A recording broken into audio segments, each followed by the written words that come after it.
Welcome, ladies and gentlemen, to the next installment in the Art of Clan War series. Greetings, my clashing comrades, and thank you so much for joining me here once again. My name is Magnus, and in this episode we are going to be talking about Town Hall 6 Raid Attack Strategies. In this video we are going to get right down to basics with the ever-popular BArch attack. So now that we have finished off our coverage of Town Hall 6 war attacks, it's time that we get started on the attacks that you will use in multiplayer raids to pay for these expensive armies and upgrades. And when it comes to an army that is fast and cheap, nothing beats the BArch. So the BArch consists of Barbarians and Archers, and is the first multi-troop attack you unlock in the game. This attack is also where you will learn the concept of tanks and DPS. Barbarians have significantly more hit points than Archers, so whenever possible you should allow the Barbarians to draw fire from the defenses, and allow the Archers to take down whatever they're after without being killed too soon. There are 3 rules one should follow when barching. Rule number 1 is know your troops. An important fact to remember is that archers are much faster than barbarians, so it is best not only to send the barbarians in first, but also to give them a head start on the archers, so they can get within range of the target around the same time. If you send your archers in first, or do not allow the barbarians a chance to tank for them, they will quickly fall and you will lose the vast majority of your attacking power. If you send your barbarians in, but do not quickly follow up with archers behind them, the barbarians will have a harder time destroying their target and may not be able to take them down before they are killed. If you time their deployment correctly, you will take full advantage of their combined energy. Rule number 2 is pick your target. There are literally millions of villages out there, and not all of them are suitable to a BArch attack. While there are suitable bases at every trophy level, it may take some time, gold, and many taps of the next button in order to find them.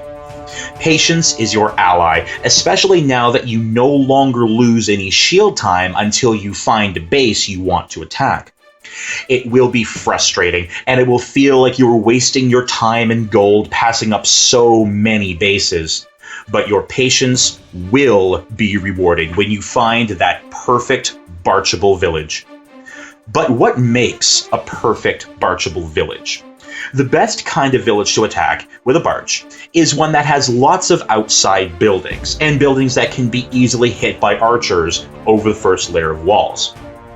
This will ensure that you are able to score at least 50% damage on the base, so that you don't lose out on any trophies, get the league bonus, as well as progress in your daily star bonus. Because a BArch will typically not have the power to penetrate deeply into a base, you should be looking for a base that has full elixir collectors and gold mines. This is where you will need to estimate how much of the available loot is in the storages and in the collectors. Luckily for us, Supercell has made this very easy. Each collector, mine, and pump has a storage compartment that gives us a visual sign of how full it is. You want to avoid attacking collectors that are empty or low, and plunder those that are full or close to full. Do not be afraid of zooming in on these buildings to get a closer look before you drop your troops. Step 3. Profit. In the Art of War, Sun Tzu speaks extensively about the costs of waging war. He emphasizes the need to forage on the enemy and the need to control military expenditure. BArch is a cheap raid that can bring massive returns on your investment. But as with any raid, you want to make sure that you are not losing resources on these attacks. Not only do you want to make sure that you bring home loads of loot, but you also want to control how much you're spending.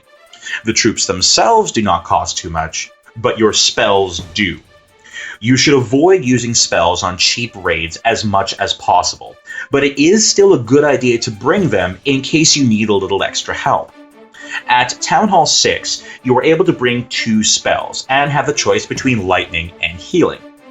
I prefer to take 2 lightning spells, as this will allow you to strategically destroy a mortar or wizard tower that is protecting any juicy loot. At Town Hall 5, you should only use your lightning spell to take out any defensive clan castle troops that come out, or help take down a splash damage that your archers are already firing on. There are 3 types of BArch attacks.